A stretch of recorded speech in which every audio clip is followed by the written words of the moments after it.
बैन-अल-अक़वामी crisis group America और Iran के दरमियान जामे मुआहिदा होना मुश्किल करार दे रहे हैं।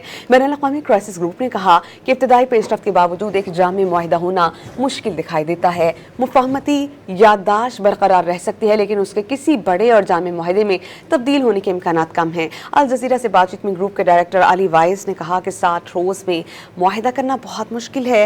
ये इंतहाई टेक्निकल मामला है और वाशिंगटन और तेहरान के दरमियान एतमाद की शदीद कमी मौजूद है। चूँकि ये MOU काबिल तौसी है, इसलिए मुमकिन है कि दोनों फरीक़ैन कुछ अरसे तक इसी फ्रेमवर्क में रहें, क्योंकि फ़िलहाल इससे बेहतर कोई मुतबादिल मौजूद नहीं।